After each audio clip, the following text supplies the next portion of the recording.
London Speaker Bureau is the largest bureau in Europe and Asia, and they have a stable of some of the finest business and motivational speakers in the world.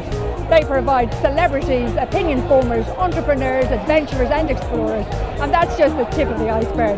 But we all know that nothing beats a face-to-face meeting in an informal setting over a glass of good wine, because it's a chance for speakers and clients to have a chat and get to know each other.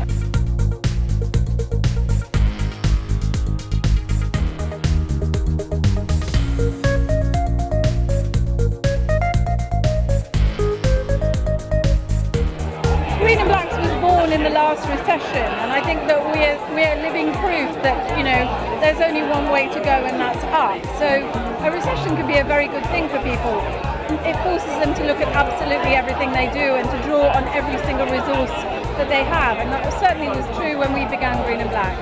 It's not the end of the world, that they should remain positive, that they will come out of it, and that if you're smart enough you will come out better than when you started.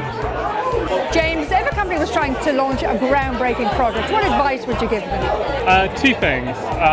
Firstly, I would demand that the people that are involved in the project are incredibly courageous about what they do and really take on to try and win. And secondly, be bold. What advice would you give? Being an entrepreneur is no longer just for entrepreneurs. And the beauty is, if you work for someone else, if you can be like an entrepreneur, if you can think like an entrepreneur, behave like an entrepreneur, it's a real win-win. Because you get the security of working for a company, you get the umbrella, the salary coming in, and yet you get the creativity, the challenge, the fun, the fulfillment of an entrepreneur. So I definitely think things have changed, and people who work in large corporations should start behaving just like they're entrepreneurs, as if it's their own business. Super simple. We build communities for employers, which basically means it's like a LinkedIn, but rather than linking people to people, it's people to companies all around work. So what it means is companies can hire from a community of people that have connected to them and showed interest in advance, rather than using recruitment consultants or job boards. But basically we make social media simple for companies.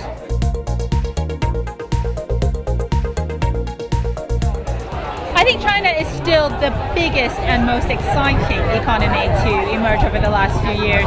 And I think what's striking about the Chinese growth story is how durable it's been. China avoided a recession when the world fell into recession these past couple of years. And it has done something that no other economy has done, which is to grow at nearly 10% for 30 years. The combination of the global downturn and in the UK domestic pressures mean that leadership is more important than ever.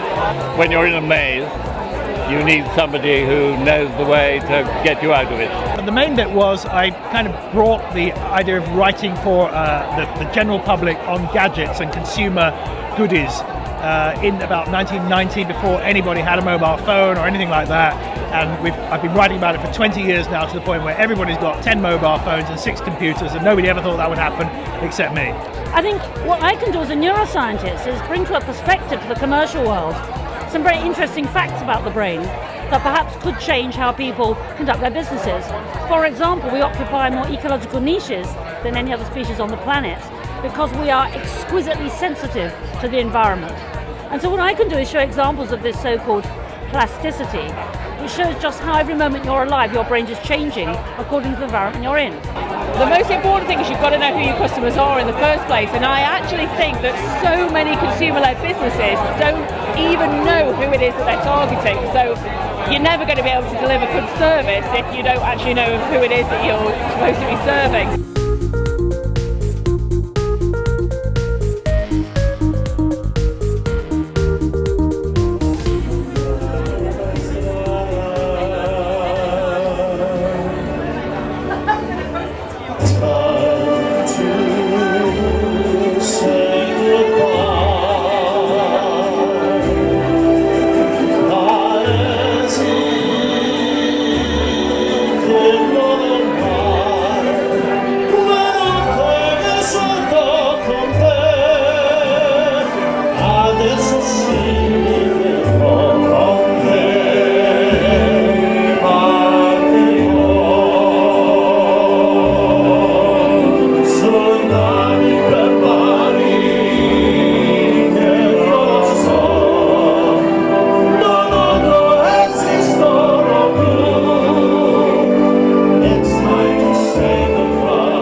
we've got plenty of left. Our expedition group, there are things that haven't been done yet, and that's what we're after doing.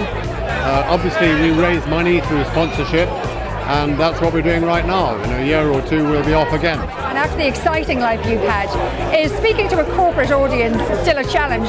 Yeah, I've made a living. Expeditions don't pay a penny.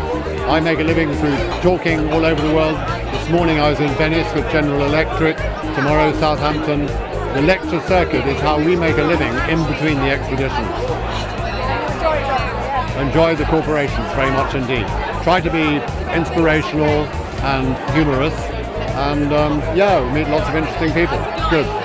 To me, there's a lot of crossover between these expeditions and goal setting in the office. And for me, the fundamental key lies in the spirit of the team, because having a group of individuals working as one is the most powerful force that you can imagine. And whether that's trekking across an ice cap or working together in an office, what you can achieve together is very, very powerful. So when I choose my teams, I look for people with lots of energy, lots of passion, because I find that the skills that you need for these expeditions can be taught and learned. But something that can't be taught is the character of the individual. The very first expedition was perhaps my worst. I had to eat my dog to survive, and I was starving to death. I'd been attacked by gold miners, ran off through the forest, and eventually was starving to death, and so I had to eat my companion. So that was a bad start. Then I found myself being shot at by drug barons. I was chased by assassins belonging to Pablo Escobar. I've been chased by gold miners. I've been poisoned. I've been left in the Arctic without my dogs. It's all gone wrong in various places around the world. But the great thing about these disasters is that is the moment when you're really tested. Everything's fallen apart, and then you know how good you are in that environment. That's when it either comes together or not.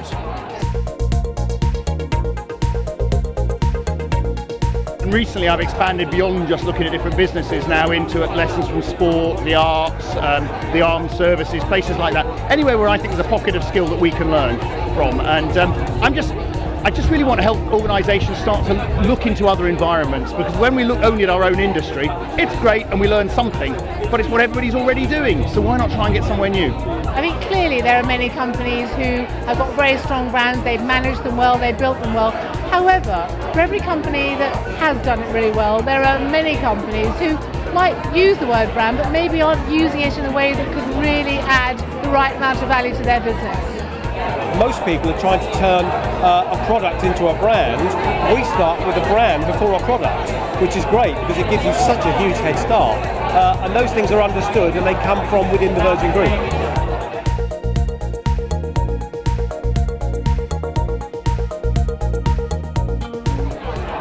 Has been a brilliant evening. We've had lots of chatter, exchange of cards, and it's networking in its truest form.